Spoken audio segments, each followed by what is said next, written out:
நிலைமையை பாருங்க தோழர்களே. நாம் யாரையெல்லாம் வடக்கன் என்று சொன்னோமோ, யாரெல்லாம் சங்கிகள் என்று சொன்னோமோ, அவன் நீட்டு தேர்வுக்கு எதிராக இன்றைக்கு மாபெரும் யுத்தத்தை தொடங்கி இருக்கிறான். இது வரலாறு. ஆனால் முற்போக்கு மாநிலம் என்று சொல்லப்படுகிற தமிழ்நாட்டில் நீட் தேர்வுக்கு எதிராக போராடாம நாளைக்கு ஜனநாயகம் படம் வருதான், அதை திருவிழா மாதிரி கொண்டாடணும். திமுக ஆட்சியில ஒரு பொம்பளை கற்பழிக்கப்பட்டா ஏதோ ஸ்டாலினே கற்பழிக்க மாதிரி கொதிச்சைய ஆட்சியில 3 வயசு பிள்ளை கற்பழிக்கப்பட்டிருக்கிறது.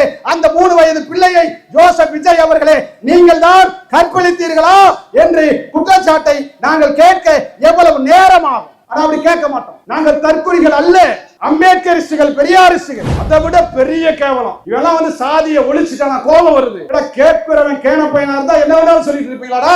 பழனியில முருகன் கிட்டயே கொள்ளையடிச்ச ஒரு கூட்டம் தமிழ்நாட்டுல தாவேக்காவை போல ஒரு கூட்டம் இருக்கானா? மனுஷன் கிட்ட கொள்ளையடிப்பாங்க, கடவுளையே கொள்ளையடிக்கிறான். 100 கோடி பெருமான சொத்தை 2 கோடிக்கு உன் சொந்தக்காரனுக்கு கொடுக்கறியே, அறிவில்ல, சாதியை ஒழிச்சுட்டானா? கேட்கிறான் நாமக்கல் ஒரு மாவட்ட செயலாளர். அவனெல்லாம் இன்னைக்கு வரைக்கும் நீ கட்சியில பதவியில வச்சிருக்கியே. நான் சொல்றேன், நாமக்கல் மாவட்ட செயலாளரை விட விஜய்க்கு தான் சாதி வெறி அதிகம். அப்படி இருக்கிறதா இல்லையா? நீ நேரம் அந்த மாவட்ட செயலாளர் நீக்கி இருக்கணுமா இல்லையா? சாதியை சொல்லி பச்சை பச்சையா பேசுறாங்க, உன் கட்சியில சாதி இல்லைங்கிற. ஓ எம்எல்ஏ கெடுத்தாலும் விட்டுற, போதை பொருள் போட்டாலும் விட்டுற, இன்னொருத்தர் பேசினா உள்ள வைக்கிற. என்ன ஜனநாயகம்? அம்பேத்கரை முதன்மையான தலைவராக நீங்கள் சொல்லுகிறீர்களே, விழுப்புரத்துல நீங்க ஆட்சிக்கு வந்த பிறகு அம்பேத்கர் சிலை திறக்க முடியல. அதே போல இன்றைக்கு சேலம் ஓதியத்தூர்ல அம்பேத்கர் சிலை தகரத்தால் மூடப்பட்டு இருக்கிறது. ஊர்ல சொல்லுவாங்க, நீ கொடிய அவனும் ஏத்தாத நிப்பாட்டுன்னு பாருங்க. அது மாதிரி பாவம் காமராஜர் சிலை ஏற்கனவே திறந்திருந்த சிலை. அவரும் உங்க கொள்கை தலைவர் தான். உங்கள் கொள்கை தலைவர்களிலே 2 தலைவர்களுடைய சிலை சேலத்தில் மூடப்பட்டிருக்கிறதே, உங்கள் கண்களுக்கு இதுவெல்லாம் தெரியவில்லையா? மூடப்பட்டிருக்கிறது சிலையா, ஜோசப் விஜயனுடைய கண்களா? சாதியை சொல்லி அம்பேத்கர் சிலை மூடி இருக்கிறான், நான் சாதியை ஒழிச்சுட்டேங்கிற. ஆட்சியில வந்து என்னத்த உங்களை மாதிரி எனக்கும் பேச தெரியும், ஒண்ணும் கொடுங்கல. தமிழ்நாட்டில் தொடர்ச்சியாக சாதி ரீதியான ஆணவ படுகொலைகள் நடந்து கொண்டே இருக்கிறது. ஆணவ படுகொலை மட்டுமல்ல, பெண்கள் மீதான பலாத்காரங்களாக இருக்கலாம், சாதி ரீதியான ஒடுக்குமுறைகளாக இருக்கலாம், அதன் மீது ஏற்படுகிற கொலைகளாக இருக்கலாம். இப்படி தொடர்ச்சியாக படுகொலைகள் நடந்து கொண்டே இருக்கிறது. குறிப்பாக தாவேகா என்கிற தமிழக வெற்றி கழகம் ஆட்சி பொறுப்பை ஏற்று 60 நாட்கள் கடந்த நிலையில் அது மேலும் வலுவடைந்து இந்த 60 நாட்களில் ஏறத்தாழ 80க்கும் மேற்பட்ட கொலைகள் நடந்திருக்கிறது. 3 வயது பெண் குழந்தைகள் முதல் வயதான மூதாட்டிகள் வரை கற்பழிக்கப்பட்டு ஒரு பெண்களே ஒரு பாதுகாப்பற்ற நிலையிலே இருப்பதை போல தமிழ்நாடு காட்சியளித்துக் கொண்டிருக்கிறது. இப்படி இந்த குறுகிய காலத்தில் சட்டம் ஒழுங்கு சீர்கெடுகிற அளவிற்கு மிக மோசமான நிலையிலே நின்று கொண்டிருக்கிற இந்த தமிழ்நாட்டினுடைய சூழ்நிலையில் பல்வேறு அரசியல் கட்சிகளை சார்ந்தவர்கள் எல்லாம் மரபு என்கிற பெயரில் ஒரு 6 மாத காலம் புதிதாக பொறுப்பேற்றிருக்கிற தாவேகா அரசிற்கு நாம் வழங்க வேண்டும் என்று பல விடயங்களை கண்டும் காணாமல் கடந்து போகிற நிலை, இப்படிப்பட்ட ஒரு மோசமான நிலை, ஜனநாயக விரோத நிலை தமிழ்நாட்டிலே நிலவிக் கொண்டிருக்கிறது. தமிழ் புலிகள் கட்சியும் மரபு என்கிற பெயரில் கடந்து போவதற்கு தாவேகா அரசு ஏதோ நலத்திட்டங்களை தரவில்லை என்பதற்காக இந்த போராட்டம் அல்ல. தாவேகா அரசு தேர்தல் வாக்குறுதிகளை நிறைவேற்றவில்லை என்பதாக கூட இந்த ஆர்ப்பாட்டம் இல்லை. மாறாக நீங்கள் புதிதாக ஆட்சி பொறுப்பிலே வந்திருக்கிறீர்கள். இந்த தமிழ்நாட்டினுடைய அரசியலை நீங்கள் சீர்திருத்துவதற்கு, சீர்தூக்கி மாற்றுவதற்கு சில கால அவகாசம் உங்களுக்கு தேவை என்றாலும் கூட சட்டம் ஒழுங்கு என்பது உடனடியாக கட்டுப்பாட்டிற்குள்ளே வர வேண்டும். தமிழ்நாட்டில் யாரும் கொலை செய்யப்படக்கூடாது, தமிழ்நாட்டில் யாரும் கற்பழிக்கப்படக்கூடாது, தமிழ்நாட்டில் யாரும் பாதுகாப்பு இல்லை என்கிற அச்ச உணர்வோடு வாழக்கூடாது என்று தமிழ்நாட்டிலே அச்சத்தோடு வாழுகிற பட்டியலின மக்கள் பாதுகாக்கப்பட வேண்டும், பெண்கள் பாதுகாக்கப்பட வேண்டும், இளைஞர்கள் பாதுகாக்கப்பட வேண்டும்.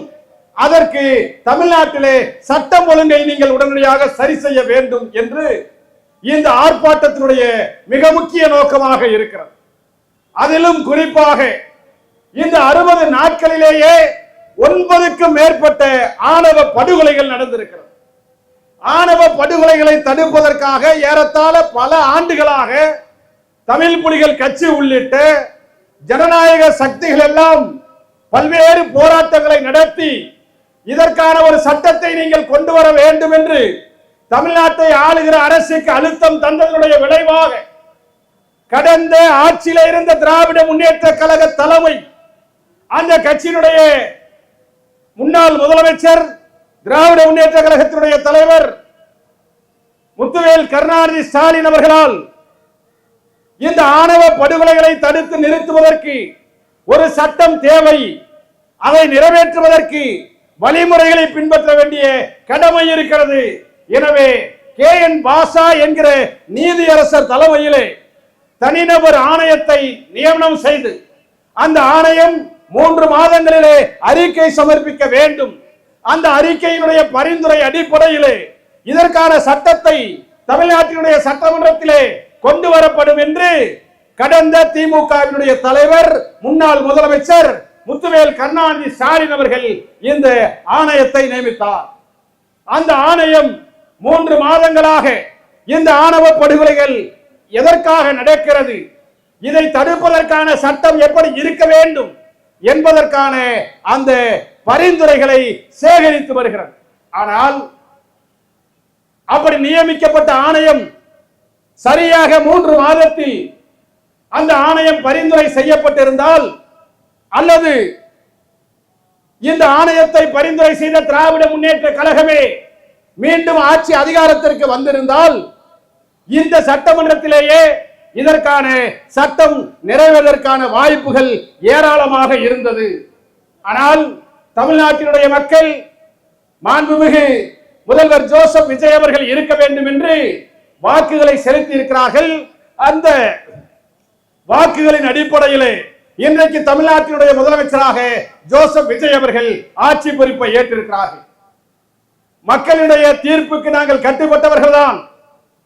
மாண்புமிகு ஜோசப் விஜய் அவர்களுடைய ஆட்சி தொடர வேண்டும் என்பதில் எங்களுக்கு ஆட்சேபனை இல்லை. ஆனால் மாண்புமிகு ஜோசப் விஜய் அவர்களுக்கு நாங்கள் சொல்லுகிற கோரிக்கை என்னவென்று சொன்னால், அந்த தனிநபர் ஆணையம் பரிந்துரை செய்கிற அந்த பரிந்துரையை ஏற்றுக்கொண்டு உடனடியாக இந்த சட்டமன்றத்திலேயே ஆணவ படுகொலைகளை தடுக்க ஒரு சட்டத்தை இயற்ற வேண்டும் என்று இந்த ஆர்ப்பாட்டத்தின் வாயிலாக நாங்கள் வலுவான கோரிக்கைகளை இங்கே எழுப்ப விரும்புகிறோம். ஆனால் இங்கே பல பேருக்கு பல சந்தேகங்கள் உண்டு. ஆணவ படுகொலைகளை கொண்டு வர வேண்டிய தேவை என்னவாக இருக்கிறது? ஆணவ படுகொலை என்கிற பெயரிலே காதல் மறுப்பு திருமணம் செய்பவர்களை இந்த அரசு ஆதரிக்கிறது, அல்லது இந்த சட்டத்தை கேட்பவர்கள் ஆதரிக்கிறார்கள்.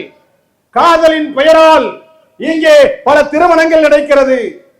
இந்த காதல் திருமணங்களை ஏற்றுக்கொள்ள மறுக்கிற இந்த காதல் திருமணங்களை ஒடுக்க வேண்டும், ஒழிக்க வேண்டும் நினைக்கிற சில சக்திகள் இந்த சட்டங்கள் தேவையில்லை என்று கூட குரலை எழுப்பி வருகிறார்கள். ஆனால் அவர்கள் எந்த கோணத்தில் இந்த சட்டத்தை வேண்டாம் என்று சொல்லுகிறார்கள்? தமிழ் புலிகள் கட்சி உள்ளிட்ட சில ஜனநாயக சக்திகள் எந்த கோணத்தில் இந்த சட்டம் வேண்டும் என்று சொல்லுகிறோம் என்பதை அரசு உன்னிப்பாக கவனிக்க வேண்டும். குறிப்பாக தனிநபர் ஆணையத்தினுடைய தலைவராக இருக்கிற KN பாஷா அவர்கள் இது போன்ற கோரிக்கைகளை வைக்கிற அமைப்புகளுடைய அந்த கோரிக்கைகளை கவனத்தோடு ஏற்றுக்கொள்ள வேண்டிய கடமை ஆணையத்திற்கு இருக்கிறது. தோழர்களே, இந்த ஆணவ படுகொலை சட்டத்தை தனியாக சிறப்பு சட்டமாக ஏற்க வேண்டும். ஏன் சொல்லுகிறோம்? அப்படி என்றால் இந்தியாவினுடைய அரசியல் அமைப்பு சட்டம் கொலைகளை தடுக்க சட்டம் இல்லையா? பெண்களை பாதுகாக்க சட்டம் இல்லையா? தண்டனை வழங்க இந்திய தண்டனை சட்டம் இல்லையா? ஏற்கனவே ஏராளமான சட்டங்கள் இருக்கிறது. எனவே புதிதாக ஒரு சட்டம் ஏன் தேவை என்று எண்ணினால் அவர்கள் இந்த அரசியல் அமைப்பு சட்டத்தை சரியாக புரிந்து கொள்ள முடியவில்லை, அல்லது புரிந்து கொள்ள மறுக்கிறார்கள். இந்தியாவினுடைய அரசியல் அமைப்பு சட்டம், அதனுடைய ஆன்மா, அதனுடைய முகப்புரை, அதனுடைய அடித்தளம் எதன் மீது கட்டி அமைக்கப்பட்டிருக்கிறது என்று சொன்னால் சமத்துவம், ஜனநாயகம், சகோதரத்துவம் என்கிற அந்த அடிப்படையில இருந்து எழுப்பப்பட்ட கோட்டை தான் அரசியல் அமைப்பு சட்டம்.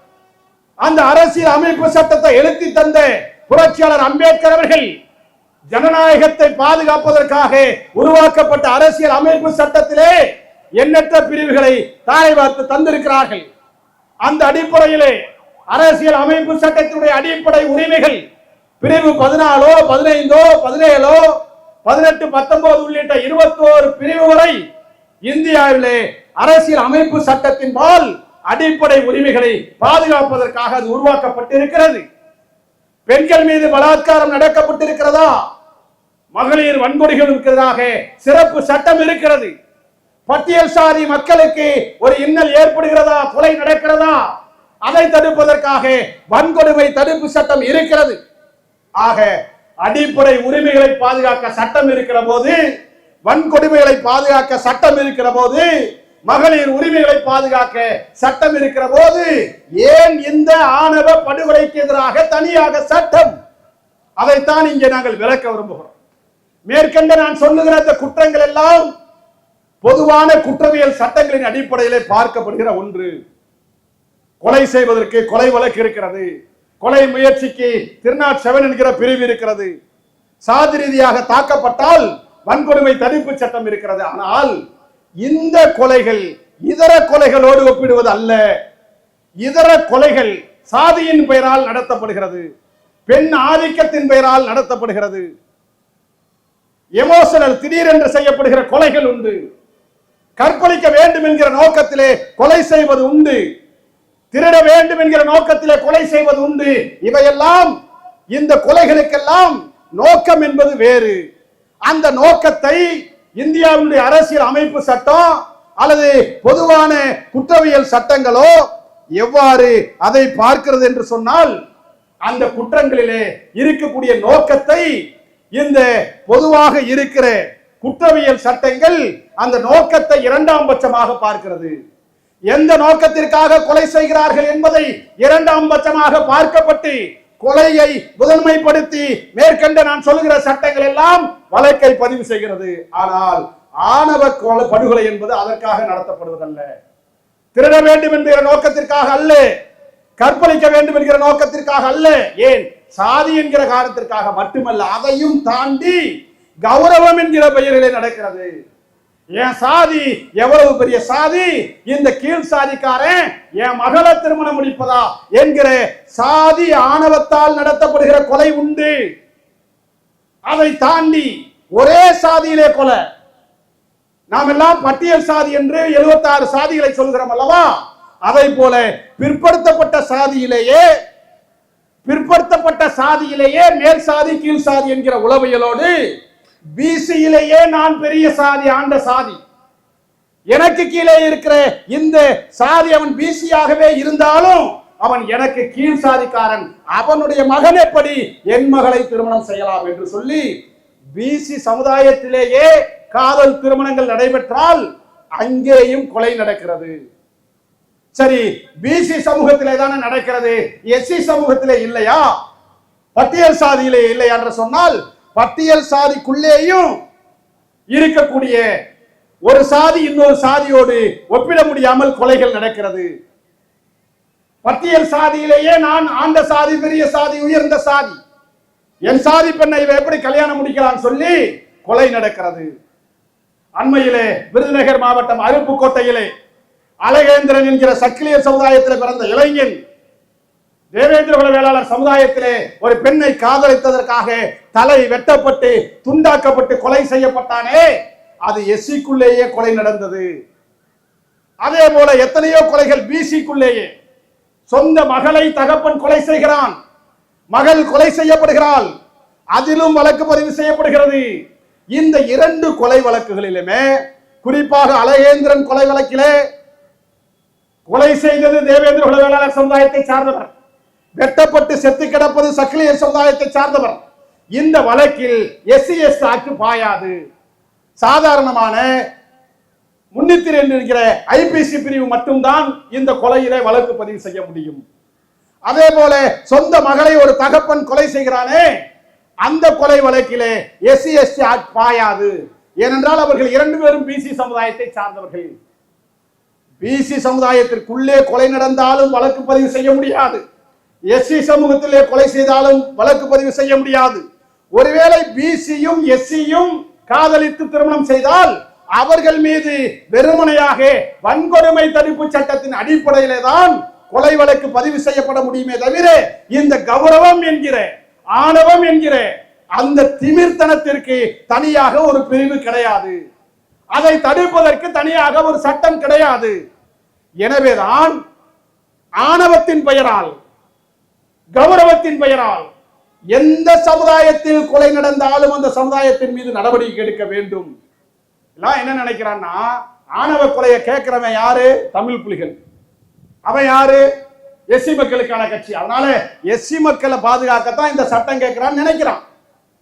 ஒன்றை தெளிவாக சொல்கிறோம், ஆணவ படுகொலைக்கு எதிராக நாங்கள் கேட்கிற சட்டம் பட்டியலின மக்களை பாதுகாப்பதற்கு மட்டுமல்ல, இந்தியாவின் அரசியல் அமைப்பு சட்டத்தை பாதுகாப்பதற்காக, பெண்களின் மாண்பை பாதுகாப்பதற்காக, ஜனநாயகத்தை பாதுகாப்பதற்காக.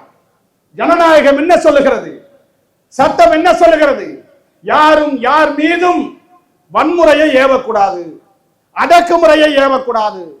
தான் பெற்ற பிள்ளையாக இருந்தாலும் 18 வயது நிரம்பிய பெண்ணை இவரைத்தான் திருமணம் செய்து கொள்ள வேண்டும் என்று நீங்கள் கட்டாயப்படுத்த கூடாது. அதனால்தான் நாங்கள் கேட்கிறோம், ஒரு புதிதாக ஒரு ஆணையம், புதிதாக ஒரு சட்டம். அந்த சட்டத்திற்கு இங்க இப்ப தாவேக ஆட்சியில் இருக்குல்ல, நிறைய பேர்களை மாத்துறாங்க.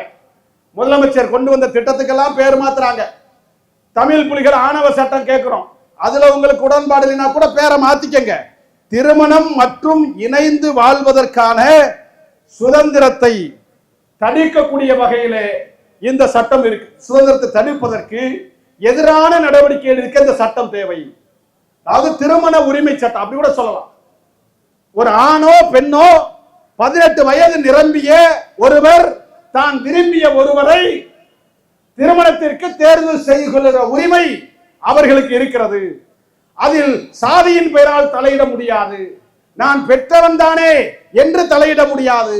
நான் சொந்தக்காரன் தானே என்று தலையிட முடியாது. நான் இந்த சாதிக்காக கட்சி வச்சு நடத்துகிறேன் என்று சாதி சங்கங்கள் அந்த உரிமையிலே தலையிட முடியாது. இப்படி ஒரு பெண்ணோ ஆணோ திருமணம் முடிக்க ஒருவனை தேர்வு செய்கிற அந்த உரிமையிலே யாரும் தலையிட முடியாது என்கிற வகையிலே தடுக்கத்தான் இந்த ஆணவ படுகொலைக்கு எதிரான சட்டம் வேண்டும் என்பதை இந்த இடத்திலே தமிழ் புலிகள் கட்சி வலியுறுத்த விரும்புகிறோம்.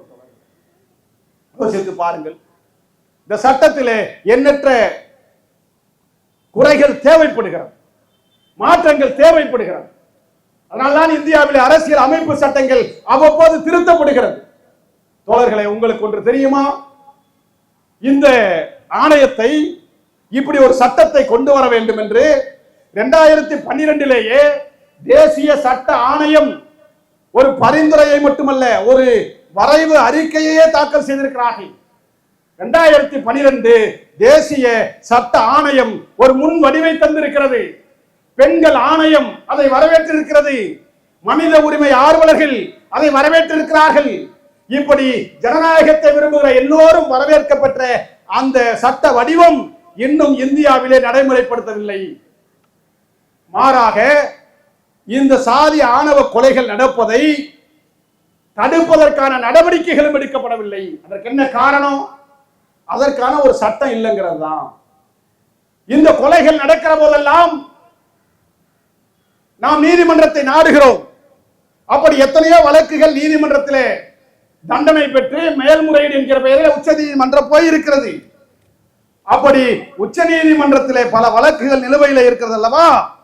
அந்த வழக்குகளே எத்தனையோ தீர்ப்புகள் வழங்கப்பட்டிருக்கிறது. குறிப்பாக 2018 ஆண்டு சக்தி சாகினி என்கிற ஒரு வழக்கு உச்ச நீதிமன்றத்தில் நடந்தது. அந்த வழக்கிலே ஆணவ படுகொலைக்கு எதிராக ஒரு அரசு எப்படி நடந்து கொள்ள வேண்டும், எப்படியெல்லாம் ஒரு சட்டங்களை கொண்டு வர மாநில அரசுகள் முன்வர வேண்டும் என்று 20க்கும் மேற்பட்ட பரிந்துரைகளை கொடுத்திருக்கிறார். 2018 உச்ச நீதிமன்ற தீர்ப்பு இது எல்லா மாநில அரசுக்கும் பொருந்தும். ஆனால் உச்ச நீதிமன்றம் வழங்கிய ஆணவ படுகொலைக்கு எதிராக பரிந்துரைகளை செய்திருக்கிற இந்த பரிந்துரைகளை எந்த மாநில அரசுகளும் கவனத்திலே கொள்ளவில்லை. அதிலே கையால் அவர்கள் தவறுகிறார்கள். அப்படித்தான் தமிழ்நாடு அரசும் இதை கையாள தவறியது. அதற்கு என்ன காரணம் என்று சொன்னால், நீதிமன்றம் தீர்ப்பே வழங்கினாலும் அதை நடைமுறைப்படுத்துவதற்கான சட்ட விதிமுறைகள் எந்த மாநிலத்திலும் இல்லை. ஏற்கனவே பீகாரிலே அப்படி ஒரு சட்டத்தை கொண்டு வர வேண்டும் என்று அந்த மாநில அரசு முயற்சிக்கிறது. ஆனால் இப்பொழுது ஒரு சிறப்பம்சம் என்னவென்று சொன்னால், அண்மையிலே இருக்கிற கர்நாடக அரசு ஆணவ படுகொலைக்கு எதிராக சட்டத்தை கொண்டு வருவதற்கான ஒரு மசோதாவை சட்டமன்றத்திலே தாக்கல் செய்திருக்கிறது. இந்தியாவிலேயே கர்நாடக மாநிலத்தில் இப்படி ஒரு முன்வரவை சட்டமன்றத்தில் தாக்கல் செய்திருக்கிறார்கள் அல்லவா? அதுவே தமிழ்நாட்டிற்கு ஒரு முன்னுதாரணமாக தாவேக அரசு எடுத்துக்கொள்ள வேண்டும். இந்தியாவிலேயே தமிழ்நாடு ஒரு முற்போக்கு மாநிலமாக இருந்தது, ஒரு வளர்ச்சி பெற்ற மாநிலமாக இருந்தது, பெண்களை பாதுகாப்புக்கு ஏற்ற மாநிலமாக தமிழ்நாடு இருந்தது. ஆனால் இந்த சட்டம் அப்படிப்பட்ட ஒரு மாநிலத்தில் தான் முதலாக வந்திருக்க வேண்டும். ஆனால் வரவில்லை. அதற்கு காரணம், இங்க இருக்கிற ஆட்சியாளர்கள் இந்த சட்டத்தை கொண்டு வருவதனால் பிற சமுதாயத்தை சார்ந்தவர்கள் யாரேனும் கோபித்துக் கொள்வார்களோ, அதன் மூலமாக நமக்கு வாக்கு சதவீதம் குறைந்து விடுமோ என்று இந்த சட்டத்தை கொண்டு வருவதிலே தேர்தல் கணக்கை அவர்கள் போடுகிறார்கள். வாக்கு எப்படி சரிந்து விடுமோ என்று அவர்கள் அஞ்சுகிறார்கள். ஆனால் கடந்த கால திராவிட கட்சிகளை, திமுக அதிமுகவை கடுமையாக விமர்சிக்கிற தாவேக, திமுகவும் அதிமுகவும் தமிழ்நாட்டை சீரழித்து விட்டது என்று குற்றம் சாட்டுகிற தாவேக அரசு, அதனுடைய முதல்வர் ஜோசப் விஜய் அவர்கள் இவற்றையெல்லாம் மாற்றம் கொண்டு வருவேன் என்றுதான் ஆட்சி அதிகாரத்திலே வந்திருக்கிறார். நான் கேட்கிறேன், மாற்றத்தை கொண்டு வருகிறேன் என்று சொன்ன ஜோசப் விஜய் அவர்களே, உங்களால் தமிழ்நாட்டில் நீங்கள் உங்களுடைய பாணியிலேயே வைத்துக் கொள்ளுவோம், திராவிட கட்சிகளே கொண்டு வர முடியாத இந்த சாதி ஆணவ படுகொலைக்கு எதிரான ஒரு சட்டத்தை இதோ நான் கொண்டு வருகிறேன் என்று மாறுதட்டி நீங்கள் சட்டசபையிலே ஒரு ரியாக்ஷன் செய்கிறீர்களே, அந்த துணிச்சலோடு சாதி வெறியர்களை பார்த்து அந்த செய்கையை செய்து இந்த ஆணவ படுகொலைக்கு எதிராக சட்டத்தை தமிழ்நாடு சட்டமன்றத்தில் கொண்டு வருவதற்கு ஜோசப் விஜய் அவர்களே, உங்களுக்கு திராணி இருக்கிறதா? துணிச்சல் இருக்கிறதா? தெம்பு இருக்கிறதா? உண்மையிலேயே நீங்கள் திராணியுள்ள முதலமைச்சர் என்று சொன்னால், தெம்புள்ள முதலமைச்சர் என்று சொன்னால், ஆணவ படுகொலைக்கு எதிரான சட்டத்தை சட்டமன்றத்திலே கொண்டு வர பாருங்கள். நான் ஆனால் ஒன்றை சொல்ல விரும்புகிறேன், நிச்சயமாக அந்த தெம்பும் திராணியும் சூடும் சொரணையும் ஜோசப் விஜய் அவர்களுக்கு இல்லை என்கிற குற்றச்சாட்டை இந்த இடத்தில் வைக்க விரும்புகிறேன். அப்படிப்பட்ட இந்த சட்டங்கள் தேவையான ஒன்றாக இருக்கிறது. ஜோசப் விஜய் அவர்கள் இதை கவனத்தில் கொள்ள வேண்டிய தேவை இருக்கிறது. நீங்கள் ஆட்சிக்கு வந்திருக்கலாம், சில விடயங்களை மாற்ற உங்களுக்கு கால அவகாசம் தேவைப்படலாம். ஆனால் எந்த கால தாமதமும் ஒரு உயிரை பறிக்கக்கூடிய வகையிலே இருக்கக்கூடாது. ஒருவருடைய மாண்பு பறிக்கப்படக்கூடிய ஒன்றாக அது இருக்கக்கூடாது. தனி மனித உரிமையினுடைய மாண்பு பாதுகாக்கப்பட வேண்டும் என்று சொன்னால், கொலைகள் தடுத்து நிறுத்தப்பட வேண்டும் என்று சொன்னால், இப்படிப்பட்ட ஒரு சட்டம் அவசியம் என்பதை நீங்கள் புரிந்து கொள்ள வேண்டும். அது மட்டுமல்ல தோழர்களே, இந்த சட்டத்தை ஏற்க முடியாததுக்கு அவலம் என்ன தெரியுமா? ஏறத்தாழ 2019 இருந்து 2017 இருந்து எங்கெல்லாம் கொலைகள் நடந்திருக்குன்னு ஒரு சர்வே பண்ணியிருக்கிறாங்க. ஏறத்தாழ 5-6 வருஷத்துல 53 கொலைகள் நடந்து 51 பேர் செத்து இருக்கிறான். இது ஒன்லி சாதியானவ படுகொலை மட்டும். 5-6 ஆண்டு காலத்துல 59 பேர் சாதி ஆணவ படுகொலைகளால் கொலை செய்யப்பட்டிருக்கிறார்கள். ஆனால் பிஜேபி சர்க்கார்ல பார்லிமெண்ட்ல அவை சொல்றான் 2013 இருந்து 15 வரைக்கும் 2-3 வருஷத்துல வெறும் 3 கொலை தான் தமிழ்நாட்டில் நடந்திருக்கின்றான். ஆக இந்த கொலைகளை நடப்பதை விட மோசம் கொலைகளே நடக்கவில்லை என்று மோடி சர்க்காரால் பார்லிமெண்டிலே பாராளுமன்றத்தில் விவாதிப்பது, அதை விட இந்த சமுதாயத்தினுடைய உணர்ச்சிகளை குழி தோண்டி புதைப்பதற்கு வேறு சான்று உண்டா? 51 கொலை தமிழ்நாட்டில் நடந்திருக்கு. இதுல எத்தனை பேர் தண்டனை பெற்று இருக்கிறான்? ஒருத்தன் கூட தண்டனை பெறல. ஏன் நம்ம இந்த சட்டத்தை கேட்கிறோம்? ஒருத்தன் கூட தண்டனை பெறல. ஆனால் இந்த 59 வழக்கு கொலைகளிலே 53 கொலைகளிலே 59 பேர் கொலை செய்யப்பட்ட இந்த வழக்கில 7 வழக்கிலே மட்டும் தண்டனை உறுதி செய்யப்பட்டிருக்கிறது. 7 வழக்கு எந்த வழக்கு? உடுமலைப்பேட்டை சங்கர் வழக்கு, கோவில்ராஜ் வழக்கு, மேட்டுப்பாளையம் வர்ஷினி பிரியா வழக்கு உள்ளிட்ட ஒரு 7 வழக்குல தண்டனை உறுதி செய்யப்பட்டிருக்கு. ஆனா அந்த 7 வழக்கிலே வழங்கப்பட்டிருக்கிற தண்டனை என்பது ஆணவ படுகொலைக்கு எதிரான சட்டத்தின் அடிப்படையிலே விதிக்கப்படவில்லை. மாறாக SC/ST ஆக்ட் என்று சொல்லப்படுகிற வன்கொடுமை தடுப்பு சட்டத்தின் பிரிவில் தான் அவர்கள் தண்டனை பெற்றிருக்கிறார்களே ஒழிய அந்த கௌரவ சிந்தனையோடு அல்லது சாதி வெறியோடு ஆணவ வெறியோடு செய்தார்களே அதற்கு தண்டனைகள் அவர்களுக்கு வழங்க முடியவில்லை. ஏனென்றால் அதற்கான சட்டம் இல்லை. சாதி ரீதியாக கொலை செய்வது என்பது வேறு. அதான் நான் ஏற்கனவே சொன்னேன். மேல் சாதிக்காரன் கீழ் சாதிக்காரனை கொன்னா அது SC/ST ஆக்ட். ஆனா சொந்த மகளையே கொன்னா SC/ST ஆக்ட் வராதே. பெண்கள் வன்கொடுமை சட்டம் கூட அதுல வராதே. இதுல இப்படி 7 வழக்கு மட்டுமே SC/ST ஆக்டிலே தண்டனை பெற்று மீதி இருக்கிற வழக்குகளிலே எல்லாம் பல பேர் விடுதலை பெற்று விட்டார்கள். பல பேர் பாதுகாப்பாக தப்பித்தே கொண்டான். இப்ப எப்படி யோசிச்சு பாருங்க, பெத்த மகளை ஒரு அப்பன் கொலை செய்யறான்னு வைங்க, இந்த சாதிக்காரனை போய் நீ கல்யாணம் முடிக்கிறதா? அதுக்கு நீ செத்து தொலடி, நம்ம குடும்ப கௌரவம் என்ன ஆகிறது, நம்முடைய சாதியோட மானம் என்ன ஆகுறது, கொலை செய்யறான்னு வச்சுக்கோங்க. மகளை கொலை செஞ்சா யார் சாட்சி சொல்லுவான்? ஊருக்கார ஒருத்தரும் சாட்சி சொல்ல மாட்டான். அதான் அவன் குடும்ப பிரச்சனைங்க அப்படின்னு விட்டுருவான். இன்னும் ஒரு வழிக்கு மேல போய் பல ஊர்ல பரவாயில்லப்பா பெத்த மகளையே சாதி மானத்தை காப்பாத்துறதுக்காக கொன்றுக்கானப்பான்னு அவனுக்கு ஒரு பட்டத்தை கொடுத்து அவனுக்கு ஒரு பாதுகாப்பை கொடுத்து அவனையும் ஒரு பெரிய ஒரு கதாநாயகனை மாதிரி பார்க்கிறான் ஊர்க்காரன் பூரா. இப்படி உளவியல் இருக்கும்போது எவன் சாட்சி சொல்லுவான்? சொந்த வீட்டுல அப்பன் கொலை செஞ்சா அம்மா எப்படி காட்டி கொடுக்கும்? அண்ணன் தம்பி எப்படி சாட்சி சொல்லுவான்?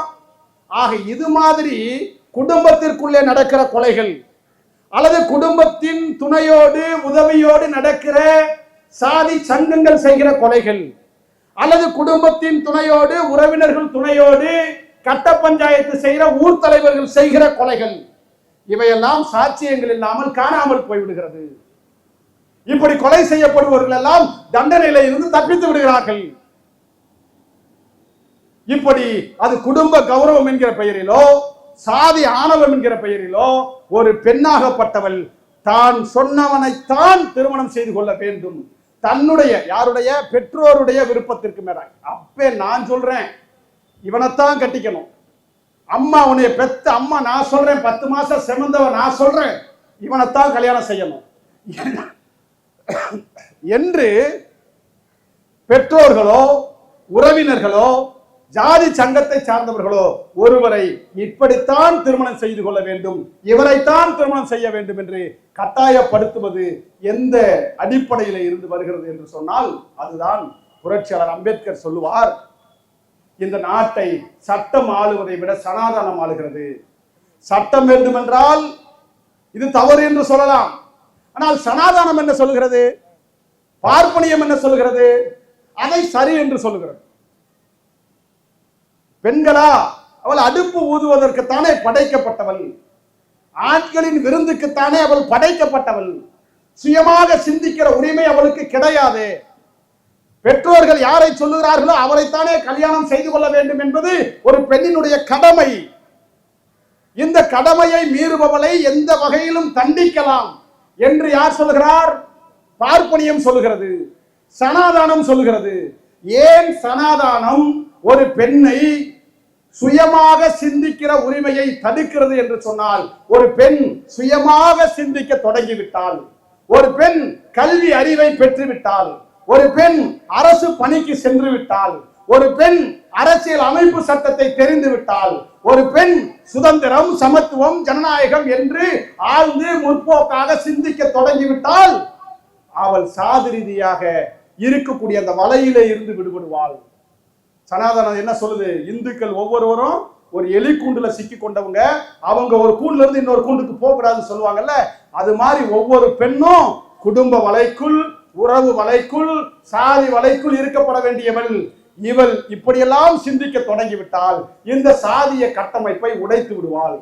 எனவே இந்த சாதிய கட்டமைப்பை பாதுகாக்க வேண்டும் என்று சொன்னால் பெண்ணாகப்பட்டவள் சுதந்திரமாக சிந்திக்க கூடாது என்பதற்காகத்தான் சனாதானம் இவர்களை கொலை செய்வதை கூட நியாயப்படுத்துகிறது. சனாதானம் இவர்களை போற்றி பாடுகிறது. ஆக இந்த சட்டத்தை நாங்கள் கேட்கிறோமே, இது பட்டியல் சாதி மக்களுக்கு மட்டுமல்ல, பட்டியல் சாதியில இருக்கிற பெண்களுக்கு மட்டுமல்ல, எந்த சாதியிலே பிறந்தாலும் பெண்ணாகப்பட்டவள் சுதந்திரமாக சிந்திக்கக்கூடிய தேர்வு செய்கிற உரிமையை அவளுக்கு வர வேண்டும் என்கிற பெண் உரிமையை பாதுகாக்க வேண்டும் என்கிற தொலைநோக்கு சிந்தனையில தான் தமிழ் புலிகள் கட்சி இந்த ஆணவ படுகொலைக்கு எதிராக சட்டத்தை கொண்டு வாருங்கள் என்று நாங்கள் அழுத்துகிறோம். இன்றைக்கு முதல்வர் விஜய் அவர்கள் வெற்றிக்கு மிக அடிப்படை காரணம் பெண்கள் என்று சொல்கிறார்கள். அந்த பெண்கள் தான் இந்த சட்டம் வராததனால் பாதிக்கப்பட போகிறார்கள். எனவே நீங்கள் நான் பெண்களை பாதுகாப்பேன் என்பது உறுதி என்று சொன்னால் உடனடியாக இந்த ஆணவ படுகொலைக்கு எதிரான சட்டத்தை நீங்கள் கொண்டு வர வேண்டும். எனவே இந்த சட்டத்தை எங்களை பொறுத்தவரை ஒரு தனித்த சட்டமாக பார்க்கிறோம். இது அனைவருடைய மனித மாண்பை பாதுகாக்கிற சட்டமாக பார்க்கிறோம். எனவே இந்த கோணத்தில் தமிழ் புலிகள் கட்சி இந்த கோரிக்கையை தாவேக அரசின் சார்பில் வைக்க விரும்புகிறோம். அதே போலத்தான் தாவேக அரசு இங்க நிறைய மாற்றங்கள் சொல்லலாம். தாவேக அரசு எலெக்ஷனுக்கு வர்றதுக்கு முன்னால தேர்தல் பிரச்சாரத்தில் என்ன சொன்னாங்க? நாங்க இப்ப எல்லாரும் சொல்றாங்க 6 மாசம் டைம் கொடுக்கலாம், அவருக்கு புதுசா வந்திருக்கிறாரு என்ன தெரியும் அப்படின்றாரு. ஒரு முதலமைச்சர் கேண்டிடேட் தமிழ்நாட்டுக்குள்ள வருகிற போது தமிழ்நாட்டினுடைய அரசியலை தெரிந்து வைத்திருக்க வேண்டாமா? அது ஒன்றும் தெரியாத ரகசியம் இல்லையா? தமிழ்நாட்டில் 10 லட்சம் கோடி கடன் இருக்கு அப்படின்னு ஒரு சாதாரண குடிமகனை கேட்டாலே சொல்லிடுவானே. ஆமாங்க, தமிழ்நாட்டில் 10 லட்சம் கோடி கடன் இருக்கு சொல்லுவானே. ஒரு சாதாரண குடிமகனுக்கு தெரிந்த ஒரு செய்தி தமிழ்நாட்டின் முதலமைச்சராக இருக்கிற ஜோசப் விஜய்க்கு தெரியவில்லை என்று சொன்னால் குடிமகனுக்கு இருக்கிற அந்த அடிப்படை அறிவு கூட முதலமைச்சராக இருக்கிற ஜோசப் விஜய் அவர்களுக்கு இல்லை என்பதுதானே பொருள். 10 லட்சம் கோடி கடன் இருப்பது தெரியாதா? தெரியாமல் நீங்கள் முதல்வர் வேட்பாளராக தேர்வு செய்யப்பட்டீர்களா? சரி, இப்ப தெரிஞ்சிருச்சுல்ல. 10 லட்சம் கோடி கடன் ஏன் வாங்கினான்? அதை வாங்கினதை என்ன செஞ்சிருக்கான்? போகிற போக்கில் கொள்ளையடிச்சுட்டான்னு சொல்லிடக்கூடாது. ஏன்னா இந்தியாவிலேயே கடனை எந்த அளவிற்கு வாங்குவதற்கு ஒரு மாநில அரசுக்கு அதிகாரம் இருக்கிறதோ அதை விட குறைவாகத்தான் தமிழ்நாட்டில் கடன் பெறப்பட்டிருக்கிறது. போகிற போக்கில் கருணாநிதி குடும்பம் கொள்ளையடிச்சிருச்சுன்னு சொல்ல முடியாது. சொல்லலாம், உங்க கட்சிக்காரர் அதை கேட்பான். ஆனா மூளை உள்ளவன் அறிவுள்ளவன் எவனும் நீங்க சொல்றதையெல்லாம் கேட்டு கைதட்டிட்டு இருக்க மாட்டான். அப்படியெல்லாம் இந்த தமிழ்நாட்டில் இன்னும் அம்பேத்கர் பெரியார் இருக்காங்க. மானமும் சுயமரியாதையும் இன்னும் தமிழ்நாட்டில் விதைக்கப்படுகிறது.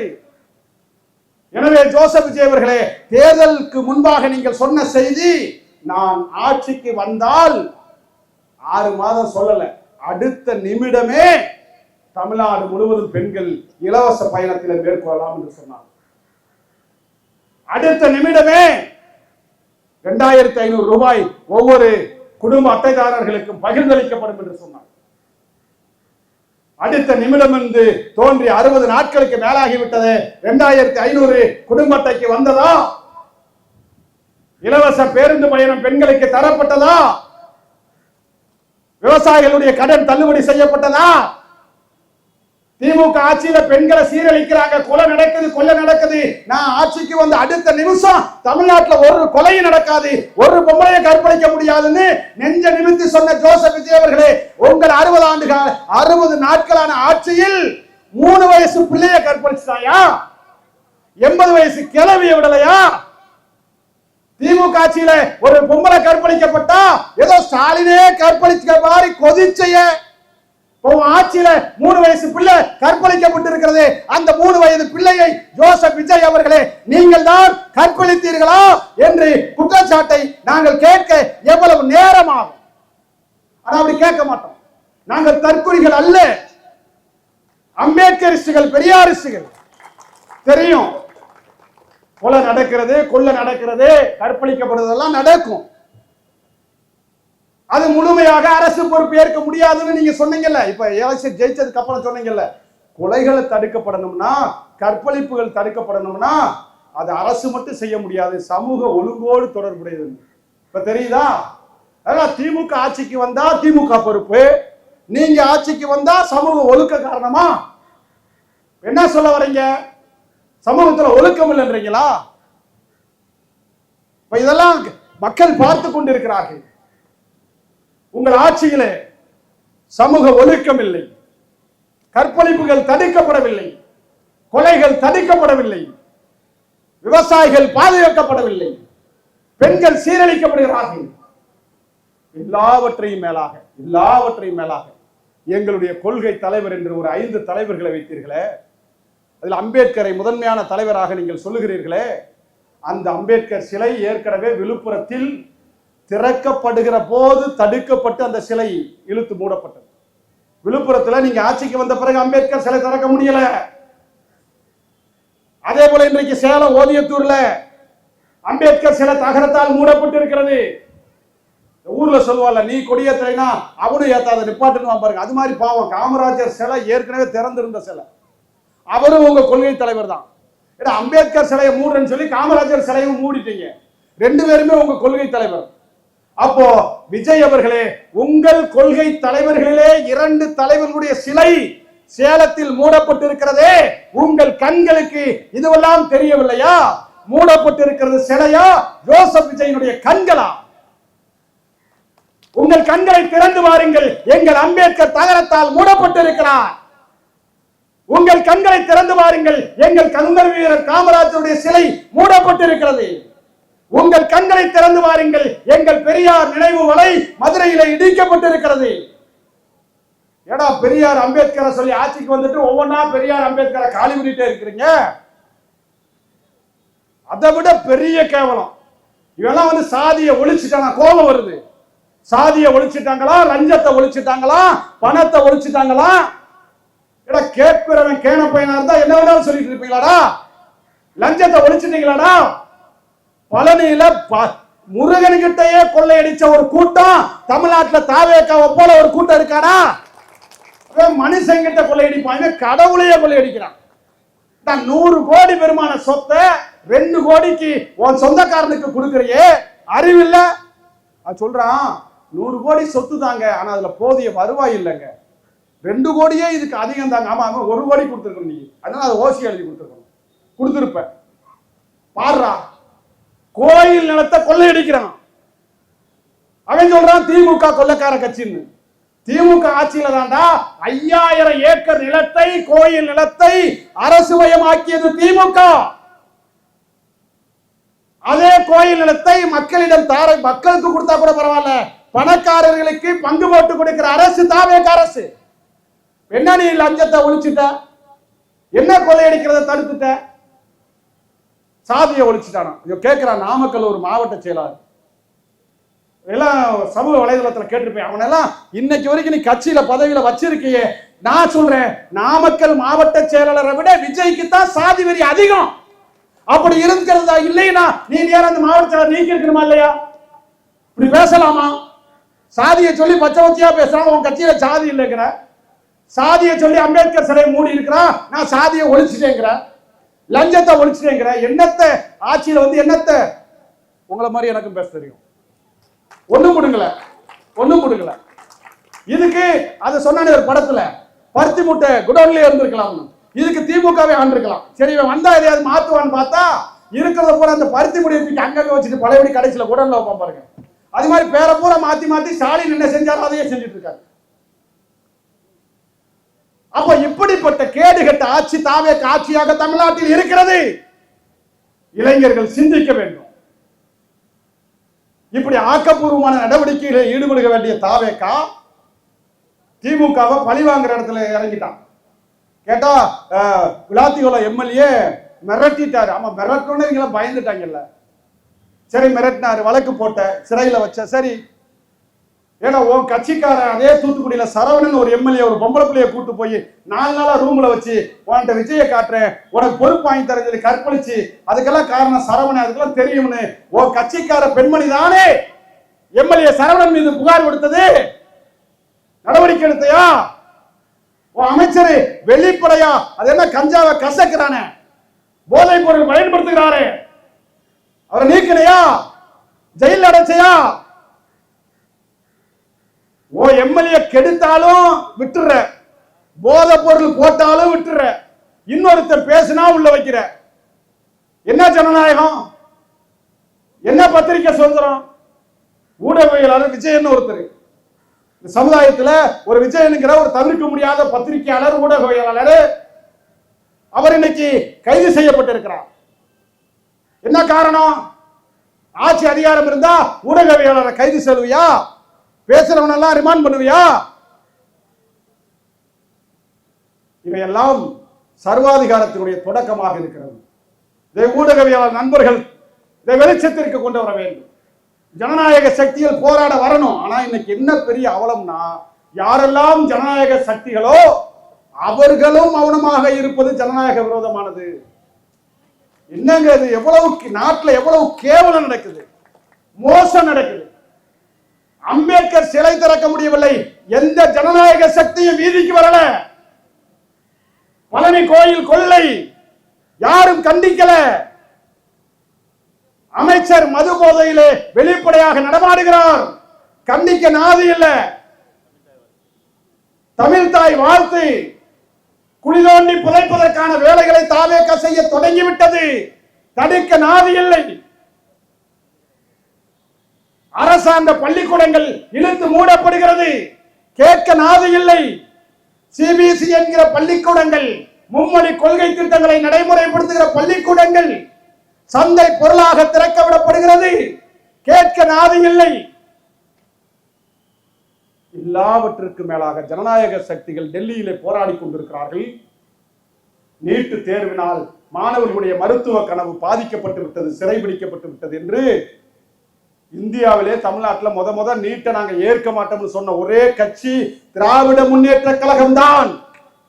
திராவிட முன்னேற்ற கழகம் அன்றைக்கு நீட்டுக்கு எதிராக தொடங்கிய யுத்தம் இன்றைக்கு டெல்லியிலே கரப்பான் பூச்சி ஜனதா கட்சியினால் இன்னும் நீடிக்கப்பட்டிருக்கிறது. கரப்பான் பூச்சி ஜனதா கட்சி என்கிற கட்சி நீட்டு முறைகேடுகளை கண்டித்து போராடுகிறது.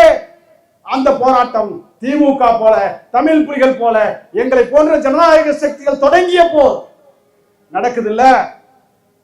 தமிழ்நாட்டில் நீதான முதலமைச்சர் ஜோசப் விஜய் அவர்களே, நீங்க தானே அனிதா செத்த போது என் கூட பிறந்த தங்கச்சியே செத்தது போலன்னு ஒரு ஒப்பாரி வச்சீங்களே. இந்த ஒப்பாரி சத்தம் இப்போது எங்கே போனது? அடிக்கிறாங்க டெல்லியில போலீஸ்காரன், அடிடா அடிடா நின்னு அடி வாங்குறான். ஒரு முதலமைச்சர் பேர்ல ஒரு கண்டனம். எப்ப போலீஸ் அடிக்க கூடாதுப்பான்னு சொன்னானா? ஆனா ஐடி விங்கு ஒரு கண்டன அறிக்கை விட்டுருக்கான். என்ன இந்த மாதிரி போராட்டம் நடக்குது, போலீஸ் அடிச்சுட்டாங்க, ரெண்டுமே தவிர்க்கப்பட்டிருக்கலாம். யாரு? தாவேக்காவோட கண்டன அறிக்கை.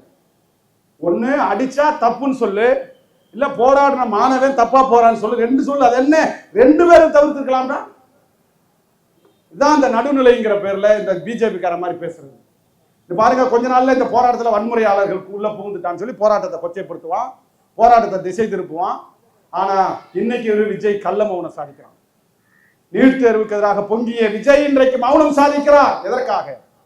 அது தெரியாமல இல்ல, தெரிஞ்சுதான் சாதிக்கிறாங்க. ஏன்னா இந்த போராட்டத்தை ஆதரிச்சா பிஜேபிக்கு எதிராக கருத்து சொன்னதை போல மாறிவிடும். தெரிந்தும் தெரியாமல் கூட பிஜேபிக்கு எதிராக பேசிவிடக் கூடாது என்று சபதம் எடுத்துத்தான் முதலமைச்சர் நாற்காலியிலே ஜோசப் விஜய் அமர்ந்திருக்கிறார். எனவே பிஜேபிக்கு எதிராக மாணவர் போராட்டங்களுக்கு ஆதரவாக இவர் வாய் திறக்க மாட்டார். அப்ப அனிதாவிற்கு அழுதது அது ஒரு ஒப்பாரி சத்தம், நீல கண்ணீர். நீட் தேர்வை எதிர்க்க வேண்டிய திட்டம் தாவேகாவிடம் இல்லை. ஆனால் தமிழ் புலிகள் கட்சி இந்த மேடையில இருந்து சொல்லுகிறோம், கரப்பான் பூச்சி ஜனதா கட்சி நடத்துகிற போராட்டத்தை தமிழ் புலிகள் கட்சி ஆதரிக்கிறது, அதற்காக குரல் கொடுக்கிறது. இந்த போராட்டத்திலே தடியடி நடத்திய காவல்துறையை தமிழ் புலிகள் கட்சி வன்மையாக கண்டிக்கிறது. இப்படிப்பட்ட இந்த நிலையிலே தமிழ்நாட்டு அரசியலிலே பார்வையாளராக இருக்கிற நீங்கள், வாக்காளர்களாக இருக்கிற நீங்கள், தமிழ்நாட்டு மக்கள் மிக உன்னிப்பாக கவனத்தோடு கவனிக்க வேண்டும். எங்களுக்கு இருக்கிற கவலை எல்லாம் ஒரே கவலை தான். இன்னைக்கு நம்ம எல்லாம் வட மாநிலத்துக்காரங்களை பூரா வடக்கன்ஸ் கேள்வி பண்ணுவோம். ஏதோ அவன் பூரா பிஜேபியில் ஆர்எஸ்எஸ்ல இருக்கிற மாதிரி, தமிழ்நாடு பூரா முற்போக்கா இருக்கிற மாதிரி, தமிழ்நாடு பூரா பெரியார் அம்பேத்கரால் பண்படுத்தப்பட்ட பூமின்னு நம்மளா பேசிட்டு தெரிஞ்சிருக்கிறோம். ஆனா விஜய் ஆட்சிக்கு வந்த பிறகுதான் எவ்வளவு பேர் பெரியாருக்கு எதிராக இருக்கிறான், எவ்வளவு பேர் அம்பேத்கருக்கு எதிராக இருக்கிறான், எவ்வளவு பேர் தற்குறிகளா இருக்கிறான்னு விஜய்க்கு போட்ட ஓட்டை பார்த்து தான் நமக்கே தெரிய வேண்டியதா இருக்கு. ஆனால் நிலைமையை பாருங்க தோழர்களே, நாம் யாரையெல்லாம் வடக்கன் என்று சொன்னோமோ, யாரெல்லாம் சங்கிகள் என்று சொன்னோமோ, அவன் நீட்டு தேர்வுக்கு எதிராக இன்றைக்கு மாபெரும் யுத்தத்தை தொடங்கி இருக்கிறான். இது வரலாறு. ஆனால் முற்போக்கு மாநிலம் என்று சொல்லப்படுகிற தமிழ்நாட்டில் நீட் தேர்வுக்கு எதிராக போராடாம நாளைக்கு ஜனநாயகம் படம் வருதான், அதை திருவிழா மாதிரி கொண்டாடணுமா? யோசித்து பாருங்கள் இளைஞர்களே, பெண்களே, மாணவர்களே. நீட் தேர்வுக்கு எதிராக வடக்கே போராட்டம் நடக்கிறது. பெரியார் பிறந்த மண்ணிலே, அம்பேத்கர் பிறந்த மண்ணிலே சினிமா கதாநாயகனுக்கு திருவிழாவை கொண்டாட வேண்டும் என்று, பாலாபிஷேகம் செய்ய வேண்டும் என்று ஒரு சில கூட்டம் சினிமா மோகத்திலே இருக்கிறது. இப்பொழுது யோசித்து பாருங்கள் இளைஞர்களே, நீங்கள் எந்த பயணத்தை தேர்வு செய்ய போகிறீர்கள்? விஜய்க்கு பின்னால் ஜனநாயகம் திரைப்படத்திற்கு திரளப் போகிறீர்களா? இந்தியாவிலே மாணவர்களுடைய கனவை சுட்டு பொசுக்குகிற நீட் தேர்வுக்கு எதிராக நீங்கள் களம் அமைய போகிறீர்களா? இளைஞர்களிடத்தில் விட்டு விடுகிறோம். நாங்கள் எந்த காலத்திலும் சினிமா மோகத்தில் ஈடுபடுவதில்லை. அதற்காக எங்களுக்கு விஜய்க்கும் எங்களுக்கும் தனிப்பட்ட பகையெல்லாம் கிடையாது. ஆட்சிக்கு வந்தா நல்லது செஞ்சு ஆதரிக்கிறோம். ஆனா தப்பித்தவை கூட நல்லது செஞ்சதாக இல்லையே. எனவே இந்த மோசமான நிலையில எச்சரிக்கை விடுக்கக்கூடிய வகையில தான் தமிழ் புலிகள் கட்சி நடத்துகிற இந்த போராட்டம் தலைநகர் சென்னையிலே அமைந்திருக்கிறது. எனவே இந்த போராட்டத்தின் கோரிக்கைகளை ஏற்று உடனடியாக ஆணவ படுகொலைக்கு எதிராக சட்டத்தை நீங்கள் கொண்டு வர வேண்டும். சேலத்தில் அம்பேத்கர் சிலை திறக்கப்பட வேண்டும். அதே போல நீங்கள் சொன்ன தூய்மை பணியாளர்களுடைய கோரிக்கைகள் நிறைவேற்றப்பட வேண்டும். தூய்மை பணியாளர்களுடைய கோரிக்கை தெரியுமில்ல, சென்னையில போராடினாங்கல்ல, அவங்க மேல தூய்மை பணியாளர்கள் மேல ஏதோ ஒரு பெரிய பாசம் வந்த மாதிரி வீட்டுல கூப்பிட்டு வச்சு அவங்க முன்னாடியே அழுவீங்களே. எல்லாத்துக்கும் திமுக காரணங்க, நாங்க வந்தோம் உங்களை எல்லாம் பணி நிரந்தரம் செஞ்சிருவோம் சொன்னீங்களே. தூய்மை பணியாளர்களுடைய நிலைமை என்ன தெரியுமா? தாவேக ஆட்சிக்கு வந்த பிறகு சேலம் மாநகராட்சியில தூய்மை பணியாளர்கள்ட்ட 100 ரூபாய் பத்திரத்துல கையெழுத்து வாங்குறான். என்ன பத்திரம்? அரசாங்கத்துக்கு எதிராக போராடக்கூடாது, கூலி உயர்வு கேட்கக்கூடாது, இந்த மாதிரி சங்கங்கள் பின்னால போகக்கூடாது, அம்பேத்கர் பேரை சொல்லக்கூடாது, நீங்க வேலைக்கு வந்தாலோ வரலைனாலோ நாங்க நிர்வாகம் எடுக்கிற நடவடிக்கைக்கு நீங்க கட்டுப்படணும்னு சொல்லி சேலம் மாநகராட்சியில துப்புரவு தொழிலாளர்கள்ட்ட 100 ரூபாய் பத்திரத்துல கையெழுத்து வாங்குறான். தொழிலாளர் சட்ட விரோதமானது, அடிப்படை உரிமைகளுக்கு எதிரானது. தாவேக நடத்தின கட்சி கூட்டத்தில் தூய்மை பணியாளர்களை வச்சு அவங்க சாப்பிட்ட எச்சியலை எல்லாம் எடுக்கிறதுக்கு தூய்மை பணியாளர்களை பயன்படுத்துறான். அவர்களுக்கு நிரந்தர சம்பளம் கிடையாது. அரசு ஒதுக்கிற சம்பளத்தை கூட முழுமையா கிடைக்கிறது கிடையாது. நாதியற்ற நிர்கதையாய் நிற்கிற தூய்மை பணியாளர்களுடைய அந்த பணியின் நிரந்தரத்தை, உண்மையிலேயே தூய்மை பணியாளர்கள் மீது அக்கறை இருக்கிற அரசுக்கு தாவேக அரசாக இருந்தால் உடனடியாக நீங்கள் பணி நிரந்தரம் செய்ய வேண்டும் என்கிற இந்த கோரிக்கைகளை அழுத்தம் திருத்தமாக இன்றைக்கு தமிழ் புலிகள் கட்சி மாத்திரம் ஏன் களமிறங்கி இருக்கிறோம் தெரியுமா? பல ஜனநாயக சக்திகள் மரபுங்கிற பேர்ல போராட்டம் எடுக்கிறது இல்லை, எடுக்க மாட்டாங்க போல. ஆனால் யார் போராட்டம் எடுத்தாலும் எடுக்கவில்லை என்றாலும் சரி, யார் ஜனநாயகத்தை பாதுகாத்தாலும் பாதுகாக்கவில்லை என்றாலும் சரி, யார் அரசியல் அமைப்பு சட்டத்தை பாதுகாத்தாலும் பாதுகாக்கவில்லை என்றாலும் சரி, அம்பேத்கருடைய பிள்ளைகளாக, பெரியாரின் பிள்ளைகளாக இதோ தமிழ் புலிகள் இருக்கிறோம். இந்தியாவிலே ஜனநாயகத்தை பாதுகாக்கிற ஒரு கட்சியாக தமிழ் புலிகள் கட்சி அடுத்த தலைமுறைக்கும் தலைமை தாங்குகிற ஆற்றலை பெற்றிருக்கிற கட்சி இருக்கிறது. தாவேகாவாக இருந்தாலும் சரி, சங் பரிவாரிகளாக இருந்தாலும் சரி, நீங்கள் தனித்தனியாக வந்தாலும் சரி, சேர்ந்தே வந்தாலும் சரி, உங்கள் வாளை ஒட்ட நறுக்கிற ஆற்றலை தமிழ் புலிகள் கட்சி பெற்றிருக்கிறது என்கிற எச்சரிக்கை விடுத்து இந்த ஆர்ப்பாட்டத்தை நிறைவு செய்கிறேன். நன்றி, வணக்கம்.